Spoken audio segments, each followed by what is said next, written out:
साईं राम। मैं किरण अरोरा दिल्ली से। आज अंजू जी हमारे पास आए और उन्होंने कहा आज आपका एक्सपीरियंस हमने लेना है। तो मैंने कहा ठीक है। एक्सपीरियंस तो इतने ज़्यादा होते हैं कि मतलब जब भी बाबा की बात करें तो वो दिल खुश हो जाता है। और वो एक्सपीरियंस मेरे मायने में ये है कि जब हम बहुत बाबा से प्यार करते हैं ना, और जो बाबा का चमत्कार देखते हैं, तो मतलब उनका अंदर से ना एक मन करता है कि वो किसी ना किसी को बताएं ये बात कि हमारे साथ ऐसा हुआ। और जो बाबा से प्यार करते हैं वो बिना बताए रह नहीं सकते। बाबा का ये प्यार ही है जो हमें आज तक मतलब ऐसे पैंडेमिक के बाद, कोविड के बाद जो हालात हो गए हैं आज, ये उन्हीं की कृपा है जो हम चल रहे हैं, सरवाइव कर रहे हैं। वरना तो मतलब आज कहीं पर भी आप नज़र मार लो तो लोग अकेलापन महसूस करते हैं, बहुत मतलब मायूस से रहते हैं, उदास से रहते हैं, क्योंकि माहौल ही ऐसा हो गया।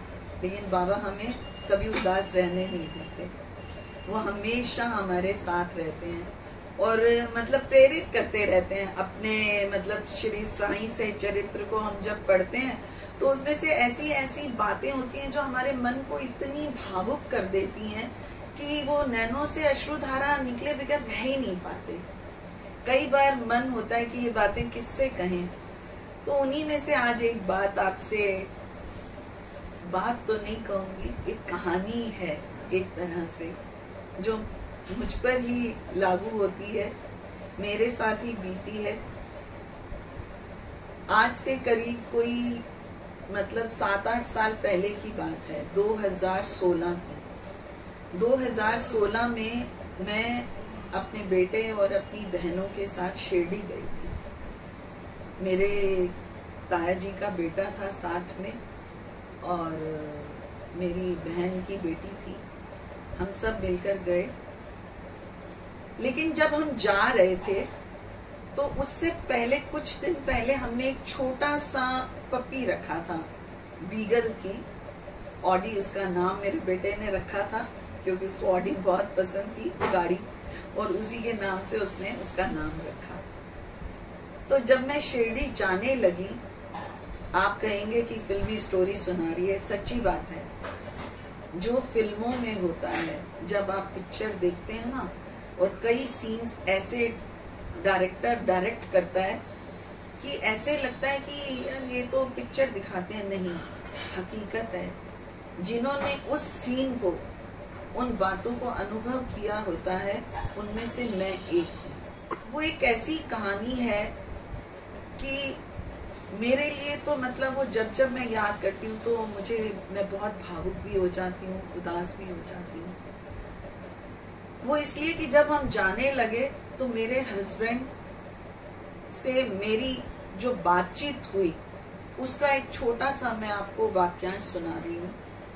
वो कैसे हुई, आपने अगर बाबा के कई एपिसोड्स देखे होंगे, जिसमें साईं बाबा का एक एपिसोड है जिसमें बायजा माँ और उनके जो हस्बैंड है तात्या कोते पाटिल, वो ना जब बात करते हैं, जब हम तो वैसी ही बात, वो बात तो साईं से करते हैं लेकिन इशारा जो होता है वो एक दूसरे पे होता है। बाबा पहेलियों में बात करते थे और पहेलियां कई बार समझ से बाहर होती हैं, ठीक वैसी ही पहेली है।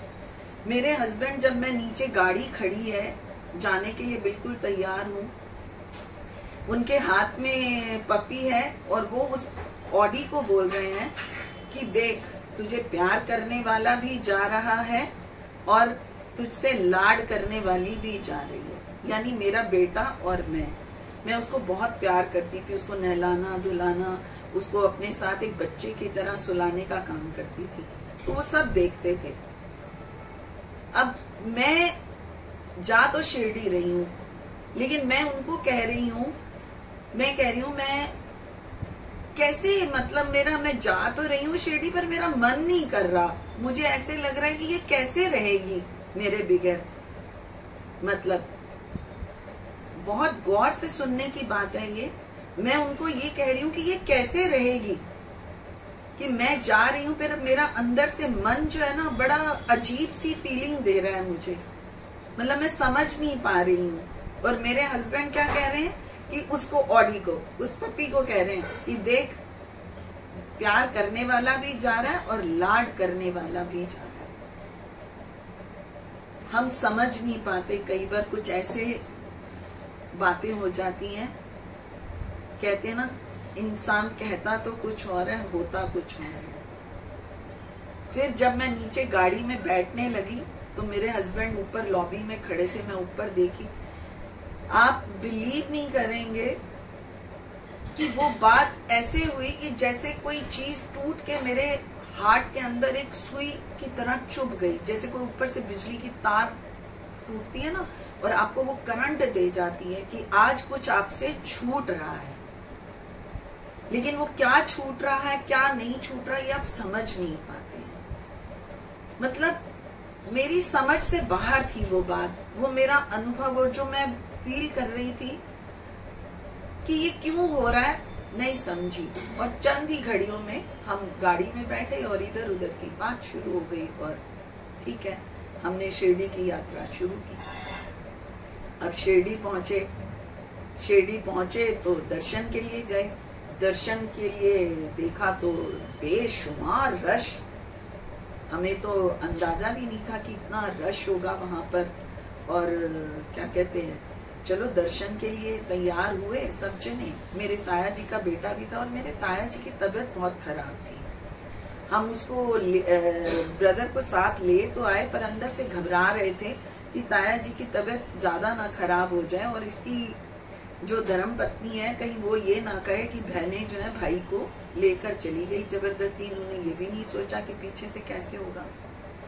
लेकिन हमारे मन में पता नहीं क्यों ऐसा आया कि ये चले साथ, और क्या कहते हैं, साथ होगा तो थोड़ा साथ भी रहेगा और मत्था भी टेक लेगा तो अपने आप ठीक हो जाएगा। उसका हमारे साथ थोड़ी अटैचमेंट ज्यादा थी कजन ब्रदर की, इसलिए हम थोड़ा चाहते भी थे कि वो साथ हो।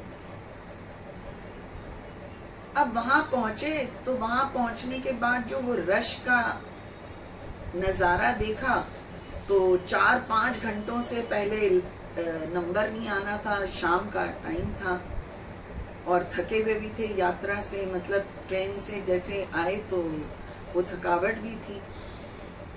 तो अब सिस्टर सीनियर सिटीजन में थी तो उसने कहा चलो पास बनवा लेते हैं। तो पास बनवाने के लिए वो गई तो हम इंतजार कर रहे थे, आधा घंटा लग गया, पौना घंटा हुआ, वो आई नहीं क्योंकि लाइन लंबी थी। अब कभी मेरे साथ कभी लाइफ में ऐसा हुआ नहीं कि भी मतलब वो आधे पौने घंटे तक जब नहीं आई तो वो मेरे ना मतलब ऐसे हो रहा था जैसे मुझे वॉमिटिंग सी आ रही है या मेरा पेट खराब हो रहा है, कुछ ऐसा फीलिंग हो रही थी। तो मैं उसको ब्रदर को बोल के गई, मैं 1 मिनट ना वॉशरूम से होकर आती हूँ, जब तक क्या कहते हैं आप लोग वो आ जाएंगी सिस्टर पास लेके, फिर सारे इकट्ठे चलते हैं। अब इतना सोचना था मेरा और मैं चली गई। मेरे जाते ही मेरी सिस्टर कोई पास लेकर आ गई और ये लोग फटाफट, इन्होंने मेरा वेट ही नहीं किया।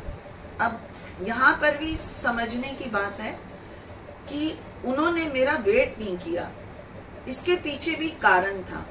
मैं घर से निकली, मेरे हस्बैंड जब मुझसे बात कर रहे थे उसके पीछे भी कारण था, वो मैं आपको अभी बताती हूँ क्या कारण था। अब जब मैं वॉशरूम से आई तो ये लोग तो दर्शन करके भी 2 मिनट में आ गए, क्योंकि सीनियर सिटीजन का उसको पास मिला, उसमें जितने लोग अलाउड थे फटाफट होकर।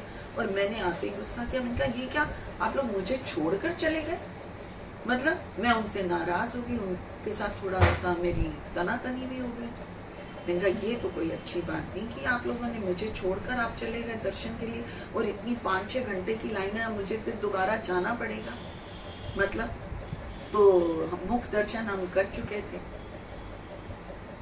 तो उन्होंने कहा भाई मैं दोबारा पास बनवाती हूँ, पर अब वो बनाएगा नहीं, वो अगले दिन ही बनेगा जब बनेगा। तो मैंने कहा ठीक है देखते हैं।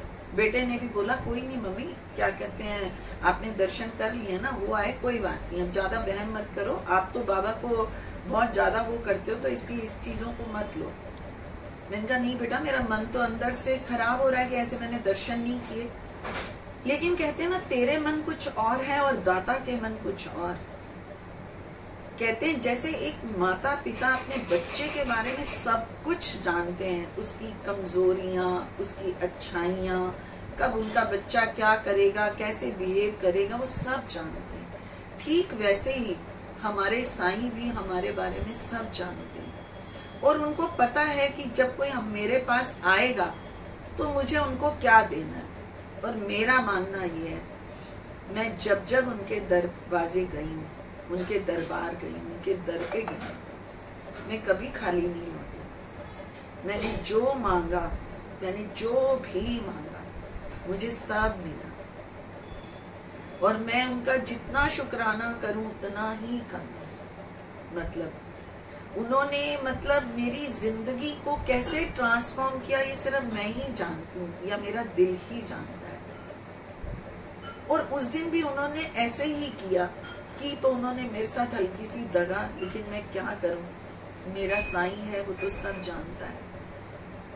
आनी जानी सब बातें होती हैं, लेकिन कहते हैं ना, जब जब जो जो होना है तब तक सो होता ही है, चाहे आप जितने मर्जी यतन प्रतन कर लो, सब वही होता है जो कुदरत को मंजूर है। कोई नहीं, हम बैठे, बाहर आए। अब मेरे ताया जी के बेटे के पास जब वो दर्शन करके बाहर निकले, इमीडिएट फोन आ गया कि ताया जी की तबीयत खराब है तो आप आ जाओ। मतलब हमने उसको कैसे भी करके जल्दी जल्दी करके उसको बस से रवाना किया कि तेरे को ट्रेन मिल जाएगी, और ट्रेन नहीं मिले तो वहां से फ्लाइट कर लेना। वो चला गया। हम लोग त्र्यंबकेश्वर वगैरह सब वहां पे पूजा वूजा करवा के, और मतलब मेरा मन ऐसे हो रहा था जैसे कोई एक नई नवेली दुल्हन होती है ना, मतलब, और वो उस तरीके से जब किसी से विदा होती है, उस तरीके के गाने, मतलब मैं बाबा के भजन नहीं गा रही थी, मैं उस तरीके के गाने गाते हुए पूरी यात्रा कर रही थी। और मन में कह भी रही हूँ कि बाबा ये कैसे, इस बार की ये यात्रा कैसी है, ना तो आपने मुझे दर्शन दिए, और मेरा मन जो है ऐसे ऐसे गाने गाने को कर रहा है, जबकि मेरे को भजन गाने चाहिए। या वो नहीं समझ आई वो स्टोरी कि ऐसा सब क्यों हो रहा है हमारे साथ। हम वापस आए, अपनी यात्रा पूरी करके घर लौटे। मेरे हस्बैंड थोड़ा लेट उठते थे, कभी भी ऐसे नींद अपनी कभी खराब करना पसंद नहीं करते थे। लेकिन पहली बार उन्होंने, हम जब आए, दरवाजा खोला, और दरवाजा खोलकर मतलब उन्होंने वो ऐसे मिले, मैं कभी आज तक ऐसे मतलब किसी के सामने उनके गले नहीं लगी। और उन्होंने मुझे, अपने बेटे, मेरे घर में सर्वेंट वगैरह सब थे, तो ऐसे गले से लगाया। मैं खुद हैरान हो रही थी कि ये क्या हो रहा है आज।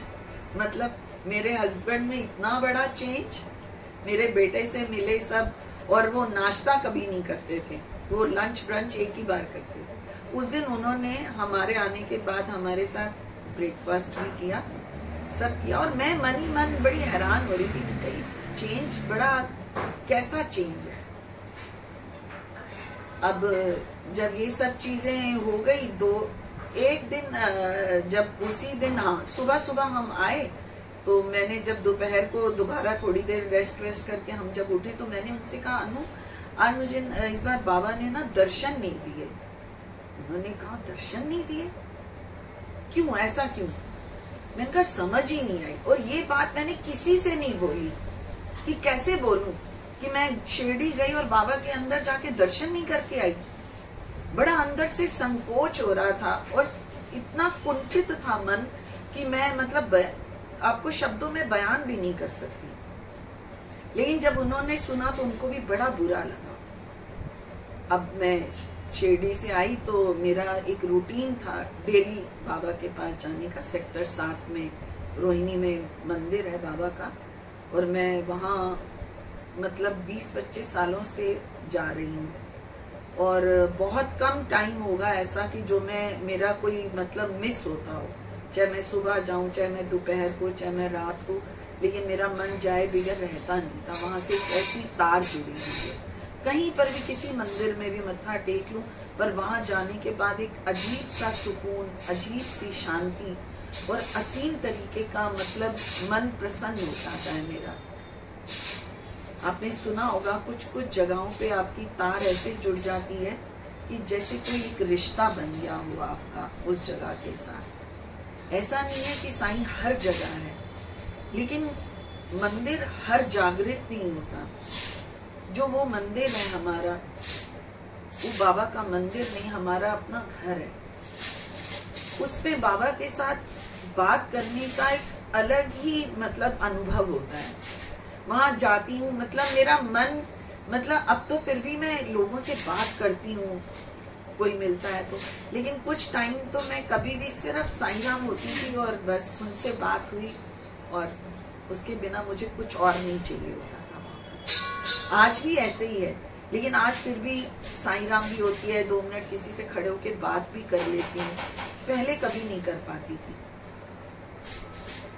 तो जब उस दिन हम लोग जाने के लिए, मैंने हस्बैंड को बोला कि मैं मतलब बाबा के पास मत्था टेकने जा रही हूँ, तो मेरे हस्बैंड ने मुझे पूछा कि क्या कहते हैं आप रेडी हो गए हो? मैंने कहा हाँ, बस मैं ज़्यादा से ज़्यादा 5-10 मिनट में रेडी हो जाऊंगी, तो मैं गाड़ी निकालती हूँ तो मैं चली जाऊंगी। तो बोले नहीं, तू रुक, मैं आ रहा हूँ। मेरे हस्बैंड थोड़ी सी लेट कर देते थे, मुझे अगर जाना है 7 बजे तो मेरे 9 बजा देते थे, या 1-आधा घंटा इधर उधर करके, क्योंकि शॉप पे हैं तो बिजी रहेंगे, निकलना बड़ा कई बार मुश्किल हो जाता था। तो जब इस तरीके से उन्होंने बात की कि मैं आ रहा हूँ, तो मैंने कहा आज तो मतलब पता नहीं क्या बात हो गई कि खुद फोन करके मुझे कह रहे हैं कि भाई मैं भी चलूंगा साथ में, आ रहा हूँ, तो रुक, इंतजार कर, मैं आ रहा हूँ। अब वो आए, मैंने गाड़ी निकाली और क्या कहते हैं हम दोनों हस्बैंड वाइफ साथ गाड़ी में गए। अब वो जब मेरे साथ चले तो उनके मन में भी यही एक दुविधा थी कि क्यों ऐसे हुआ, क्या इस बार इसको दर्शन क्यों नहीं हुए। फिर जब हम वहां पहुंचे तो एक साईं भक्त है, वो वहां पे सेवा करता है, तो मुझे अच्छे से जानता है, इनको भी जानता है, मतलब साईं राम होती है। तो उस दिन उनके साथ चल के मुझे क्या कहते हैं साईं राम की, और मेरे हस्बैंड को कहने लगा भाई साहब की गल है, मतलब आजकल भरजाई बड़ी उदास जी रहती है। उदास जी रहती है मतलब? मैंने कहा भैया ऐसी तो कोई बात नहीं है। बोले नहीं, आपके चेहरे पर ना एक बड़ी उदासी सी लग रही है।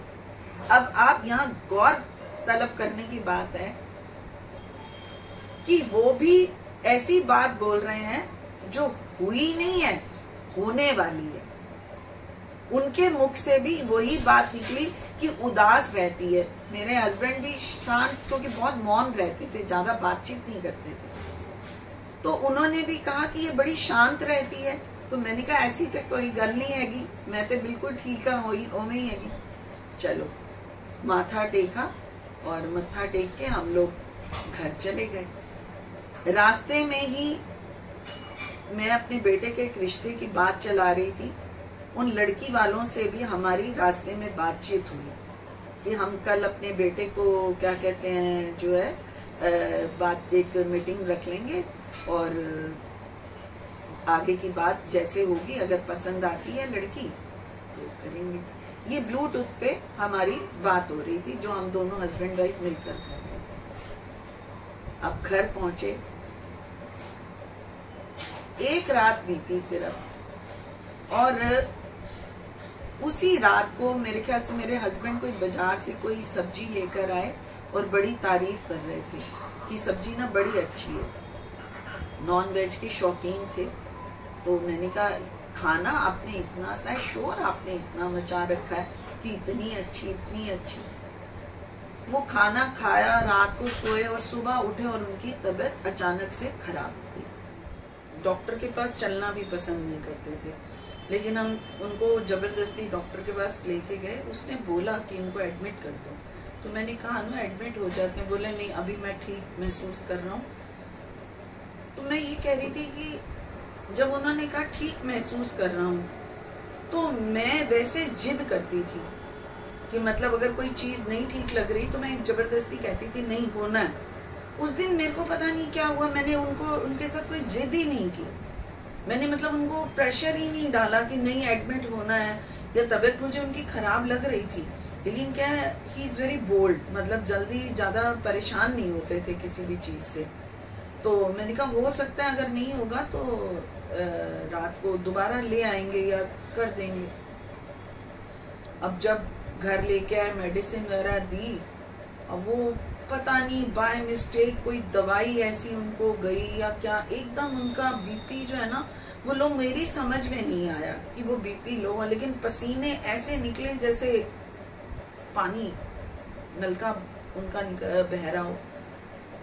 लेकिन मैं वो पहुंच के, और वो अंदर से तो सोच रही हूँ कि हाँ भी ये क्या हो रहा है, लेकिन मैंने आपको बताया ना कि सबसे पहले भगवान उसी का दिमाग बंद कर देते हैं जिसका दिमाग ज्यादा चलता है, जो ज्यादा एक्टिव होते हैं फैमिली के अंदर। मेरा भी उस टाइम कुछ ऐसा ही हाल हो गया। मतलब मुझे सूझ ही नहीं रहा, मुझे समझ ही नहीं आ रही कि मेरे हस्बैंड की तबीयत खराब हो रही है तो मैं जैसे एकदम सब चीजें वो करती हूँ तो मैं वैसे कर लूँ या उनके साथ जबरदस्ती कर। वो जैसे बोल रहे हैं कि नहीं तो मैं भी नहीं, अगर हाँ बोल रहे हैं कुछ चाहिए तो ठीक है। मतलब मैं बहुत शांत हो गई उस टाइम। मतलब मुझे सोच ही नहीं रहा था कि मैं इनको जबरदस्ती करूं नहीं करूं। चलो वो टाइम निकल गया। रात का टाइम हुआ, कुछ खाया नहीं उन्होंने। क्या कहते हैं, मंदिर से जब मैं मत्था टेक कर आई तो क्या कहते हैं देखा सोए हुए हैं, लेकिन खाया कुछ नहीं है। क्या कहते हैं पूछा कुछ खाओगे, नहीं मेरी इच्छा नहीं कर रही कुछ भी खाने की। तो जबरदस्ती एक आधी बाइट खिलाई, मगर वो खाई नहीं उन्होंने और लेट गए। तबीयत मेरी भी खराब थी, कमर में दर्द था। तो क्या कहते हैं जब रात को बच्चे आए और बच्चों को मैंने बोला, मैंने कहा इनकी तबीयत जो है ना आज ठीक नहीं है और पापा ने कुछ खाया नहीं है, तो पापा को आप जो है आधी रोटी खिला दो जबरदस्ती अपने हाथ से। भाई क्या कहते हैं, तो बेटे ने जैसे ही प्लेट में खाना वाना लगाया और छोटी छोटी बाइट करके उनको खिलाने लगे, तो इतने में उनको खांसी छिड़ गई। और ऐसी खांसी छिड़ी कि जबरदस्त। कभी उन्होंने बोला नहीं कि मुझे डॉक्टर के पास लेके चलो, हम ही बोलते थे। अचानक से बोलते हैं मुझे ना डॉक्टर के पास ले चलो। तो दो बड़े बेटे के कंधे पे जैसे ही हाथ रख के चलने लगे तो हम बड़ा मतलब मायूस से हो गए कि कभी ऐसे करते नहीं है और क्या ये हो रहा है। मतलब ये बताने का मेरा इसलिए है कि हम जब शिरडी गए और आए, मतलब और वो जो उन्होंने बात की, आप ये देखो कि साईं बाबा ने मुझे अपने दर्शन नहीं दिए। वो मैं इसलिए बता रही हूँ कि क्यों नहीं दिए, क्योंकि मैं कोई भी चीज उनसे मांगती तो अपने परिवार के लिए मांगती कि सब ठीक हो, या मेरे मन में कुछ ऐसी चीजें चल रही थी कि बेटे की शादी करनी थी और उनके लिए कुछ बोलना होता, तो बाबा को पता था कि मैं उसको नहीं दे पाऊंगा वो जो ये मांगेगी, और उनको पता है कि मैं उनके यहाँ से कोई खाली जाता नहीं, इसलिए उन्होंने मुझे दर्शन नहीं किए। मुझे इसलिए बुरा भी नहीं लगा क्योंकि उन्होंने दर्शन दिए, क्योंकि लेकिन ये बात बड़ी देर के बाद समझ आई मुझे कि उन्होंने मुझे दर्शन क्यों नहीं दिए। और वो जब हॉस्पिटल लेके गए, डे आफ्टर टुमारो उनकी डेथ हो गई। अचानक से उनके सारे ऑर्गन्स फेल हो गए। और मैं ये बात बताते हुए थोड़ी सी भावुक हो जाती हूँ, और ये स्वाभाविक है। एक पत्नी के लिए पति का जाना कोई आसान बात तो होती नहीं, लेकिन मेरा बताने का और ये शेयर करने का इतना सा सबब था कि आपको कहाँ पर कौन सी चीज किस चीज के लिए होती है वो मैं आपको बताना चाह रही थी। जैसे शिरडी से निकली तो वो मुझे कहना चाह रहे थे, वो मुझसे बात कर रहे थे, लेकिन बाबा ने माध्यम किसको बनाया, उस बीगल को, डॉग को, छोटे से पपी को, कि जिसके लिए बोला कि बेटा था, जा रहा था उनका, कि ये बेटा मुझे उनको लाड करता था, बहुत पापा के साथ मस्ती करता था और मैं बहुत केयरिंग थी। मैंने अपने हस्बैंड के साथ एक पत्नी बनकर, एक दोस्त बनकर, एक बहन, एक बेटी बनकर सारे रिश्ते निभाए थे उनके साथ। तो मैं वही बातें सोच रही थी कि आप देखो कि हम अगर बाबा को मानते हैं तो बाबा की वही सारी चीजें हमारे सामने आती हैं कि भी किस तरीके से बाबा बात करते हैं, और किस तरीके से जब मैं गाड़ी में बैठने लगी और एक करंट की तरह मेरे हार्ट पे पिन की तरह कोई चीज चुभी, यानी वो पहले से इंडिकेट कर दिया। लेकिन आप देखो मैं मांग किसके लिए रही थी? अपने ताया जी के लिए, अपने कजन ब्रदर के लिए, कि भगवान मेरे ताया जी को ठीक रखना। लेकिन मुझे ये नहीं मालूम कि मेरे जाते ही यहाँ से मुझ पर इतनी बड़ी गाज गिर जाएगी। भगवान क्यों करते हैं, किस लिए करते हैं, उनकी कोई नहीं था, नहीं समझ सकता।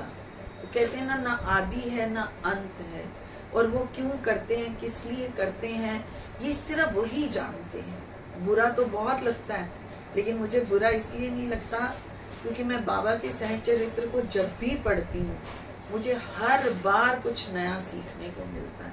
हर बार मेरी हिम्मत बढ़ जाती है। हर बार मुझे ऐसे लगता है मेरे को बाबा ने फिर कुछ दे दिया। इसीलिए मतलब कि वो देखो मेरे हस्बैंड ने जाना था, और हम प्रेयर किसके लिए कर रहे हैं? उनके लिए। बाबा ने अंदर नहीं बुला के दर्शन दिए। क्यों नहीं दिए? क्योंकि वो मेरी झोली खाली नहीं करना चाहते थे। वो ये नहीं जताना चाहते थे कि अगर तू मेरे पास आई है तो तू खाली जाएगी। इसीलिए मुझे दर्शन नहीं दिए। सबको दर्शन हो गए, सिर्फ मैं ही क्यों रह गई? क्या कारण था? ये कारण था कि अगर मैं उनसे मांगती, क्योंकि उनकी अगर आयु ही उतनी लिखी हुई थी तो वो कैसे बढ़ा देते? वो नहीं बढ़ा सकते थे। जितनी उनकी यात्रा थी, जितना उनका मेरे साथ संबंध था, जितने दिनों का, जितने सालों का, उतना ही तो निभाएंगे। फिर उसके बाद जब डेथ हो गई तो आपको पता है कि घर का माहौल मायूस हो जाता है। कहाँ कोई मतलब घर के अंदर वो चीज रहती है, रोना धोना सब, उसमें कहाँ चीजें। लेकिन जब ये सब चीजें हो गई, उनकी क्या कहते हैं शव यात्रा निकालने लगे हम, तो मुझे हुआ कि क्योंकि टाइम जो था वो संध्या काल का हो गया था और उनको क्या कहते हैं संस्कार के लिए ले जाना था। तो मेरे ब्रदर ने बोला कि बाबा के पास जाने का टाइम नहीं है, अब रोहिणी मत्था टेकाने लेके जाना था। तो क्या कहते हैं उन्होंने कहा अब टाइम नहीं है। और वो आपको पता है एक औरत जब कुछ बोलती है तो ये पुरुष प्रधान देश कहाँ सुनता है औरत की, नहीं सुनता।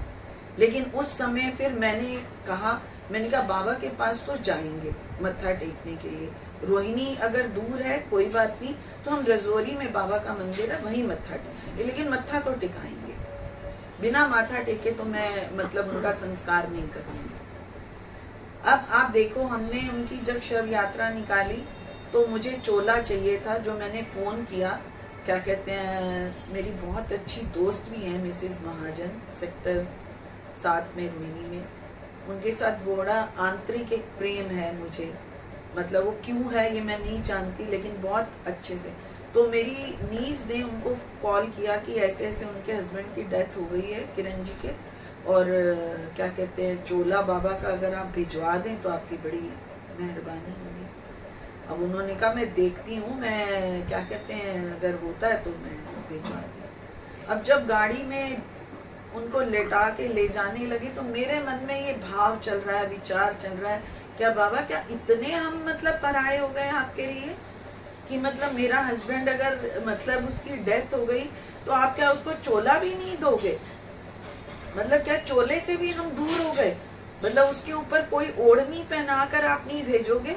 मतलब क्या इतना मतलब इतने सालों से आपके पास आ रहे हैं और आपको इतना प्रेम करते हैं, तो क्या हमारा मतलब हमारे में कोई इतनी कमी है या हम कोई इतने मतलब दुष्कर्मों से पूर्ण है कि जिसका मतलब हमें कोई पुण्य ही प्राप्त ना हो?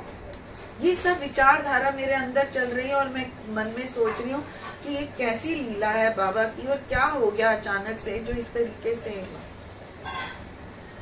तो रजौरी हम ले गए, वहां माथा टेका, उधर से उन्होंने भी चोला बाबा का उड़ा दिया, क्या कहते हैं, नहीं चोला नहीं दिया उन्होंने लेकिन जल छिड़का और माला पहना दी, चोला नहीं दिया। तो मत्था टिका के और हम जाने लगे। पंजाबी बाग में शमशान घाट है वहां पर। अब वहां पहुंचे तो मन में तो वही हो रहा था कि बाबा, मेरा ध्यान सारा बाबा की तरफ था। अंदर से मतलब आंसू भी आंखों से निकल रहे हैं, लेकिन ध्यान जो था वहां। 10-15 मिनट के बाद जब हम पहुंचे, नहला दिया, सब उधर लेटा दिया शैया को और अच्छे से सब चीजें, अभी अग्नि नहीं दी थी और हम मंत्र धाराओं का वो उच्चारण कर रहे थे।